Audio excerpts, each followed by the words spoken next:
I'm going to stop there because that question actually slides quite nicely into the next presentation. But David, thank you very much. Can I give you...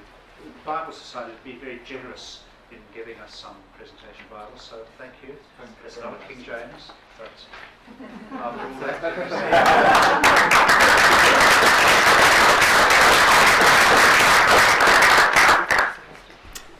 we're very fortunate living in Wellington to have all sorts of specialist people to call on, and Robert Easting and Christine Franzen are going to come forward and tell us a little bit about the evolution and show us or demonstrate something of the evolution of the Bible in English. And so I'll hand those out for you. Do I poke something or do you poke something? Thanks. During the course of today, I shall read some extracts from the King James Bible in some approximation of what it might have sounded like in the early 17th century, and it was appointed to be read in churches, to be read aloud, so it's quite interesting, I think, just to imagine what it might have sounded like to the original audiences.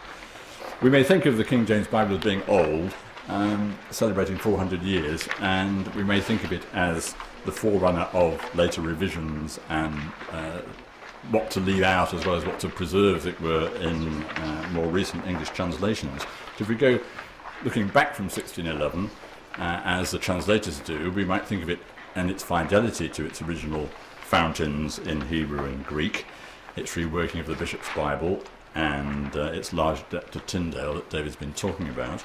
But for a few minutes now, by viewing the Lord's Prayer as a thin sliver of the Bible, Christine Franzen and I would just like to invite you to think about the relationship of the language of the King James Bible to older English and related Germanic translations. King James Bible is 400 years older than us, but the English language was already 1,000 years older than the translation, the translators themselves. So here we have a range, including the Wycliffite version, and starting with the earliest Germanic version. So the earliest Germanic translation of this is just taking the Lord's Prayer, as it's very familiar to you. It's from an old Gothic translation done by a man named Wulfila in the 4th century AD, because the Goths were converted to Christianity very, very early, the Goths being in the kind of Balkans region. And it might have sounded, although we have no way of knowing, something like this. So I'll just read the Gothic version. Ata unsar, tha in himmenum, wechne namathin, crima therenasis thins, werthe wiljer thins, swan himmenach jach anna erde. Hlef unsarana, thana simtinan, gif ons in dache. Jach aflat ons, thati skulans, siljema. Swaswa jaruis aflatom, tham skulan onserem. Jach ni bringas ons frestugnia, ak lase ons afthama ovenen. As you probably realise by looking at it, it looks very strange, and the spellings are often masking words that are actually familiar to us. So, ata unsar, for instance, ata is just our word father, Germanic word father. It's lost its initial consonant. So Attila the Hun is just, Attila means little father. Other words, yes.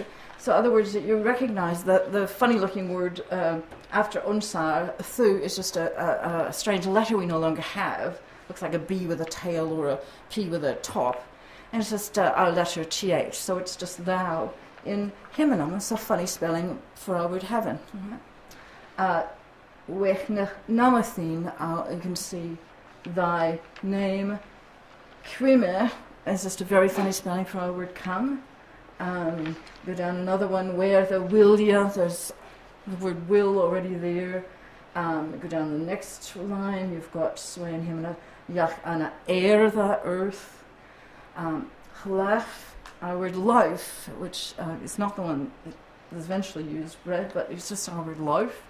And ons dan van give us, give next one's give us, and then this day, you can say daga. So quite a lot of the Germanic vocabulary that eventually comes into the King James is very clear already in the 4th century. And I go right down to the very last word, you can see a funny looking spelling, but it's just our word, evil, right? Uvula. So that's Old Gothic, 4th century.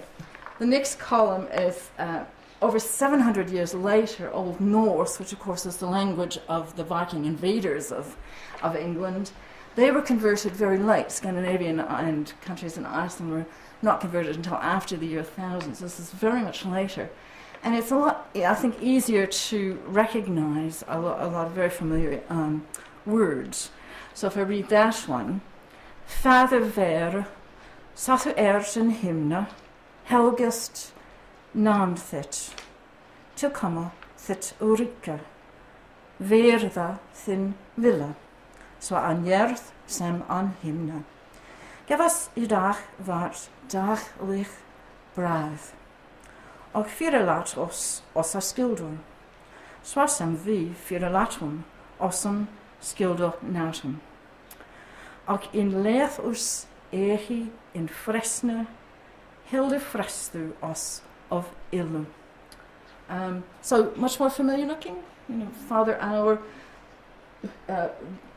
who thou art in heaven, for instance, helgast, hallowed, name thine, etc., etc.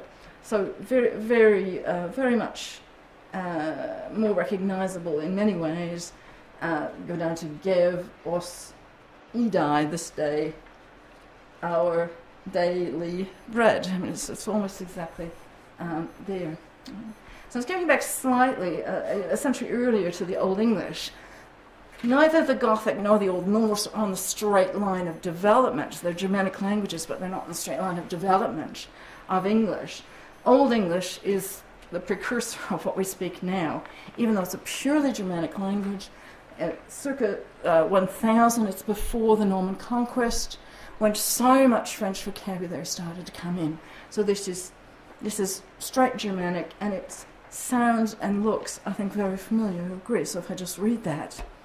Fader ora, thu the ert on heavenum, si thing nama je haugud, to become thin richa, je werda thin willa, on erdan swaswa on heavenum. Una je dag on leken laugh, sell us to die, and for yivas our yiltas swaswa, we for yivath, urum yiltenum. And nu je led through us on kostnunga, achalusas of uvela. Yes, some of it's just fantastic, isn't it? Like the on eerdum swaswan heavenum. I particularly like. Oops. Bring back. This is so characteristic of English. What's happened to English as it's developed. You can see our daily loaf. Old English.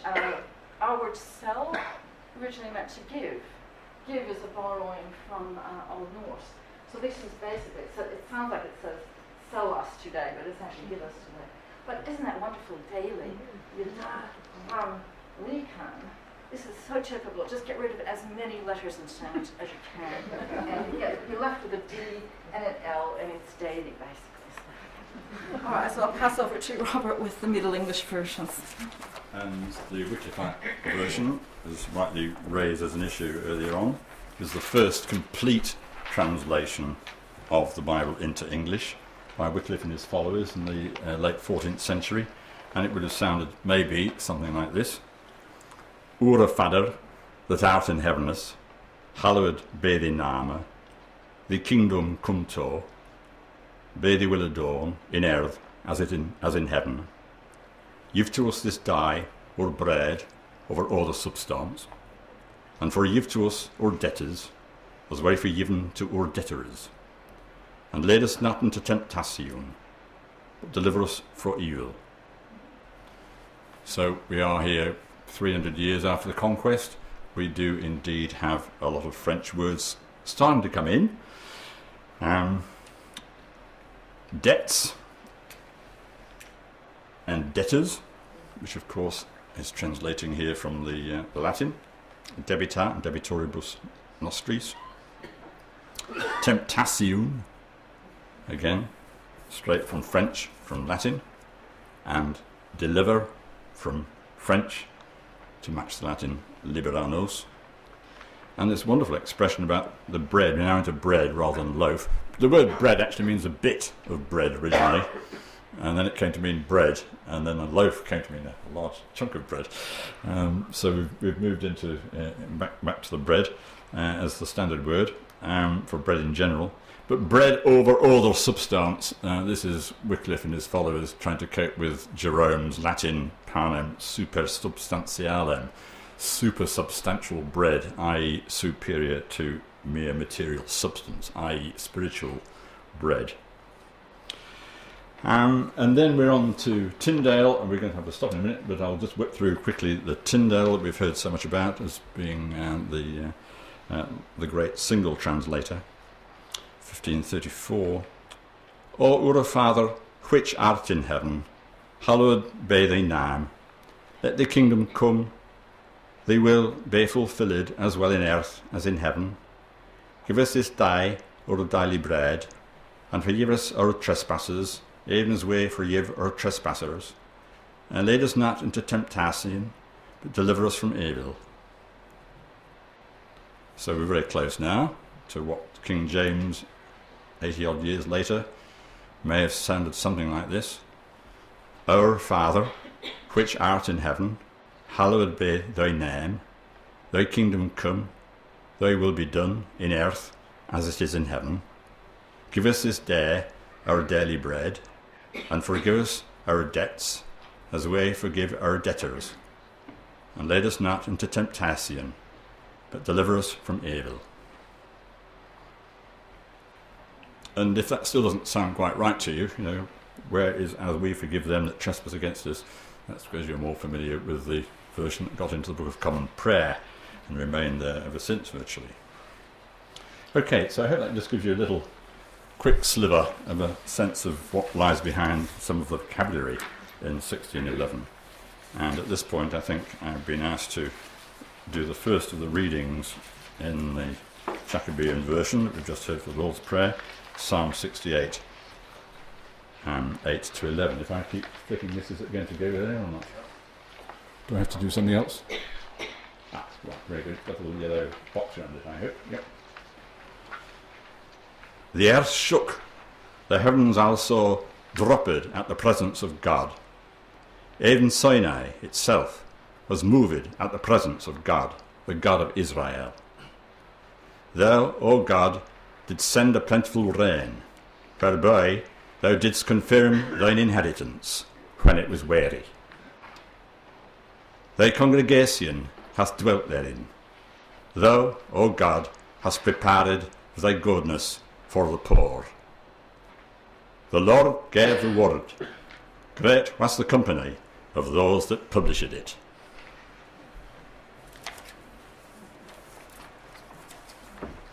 Thank you both, and we'll hear more later on in the day.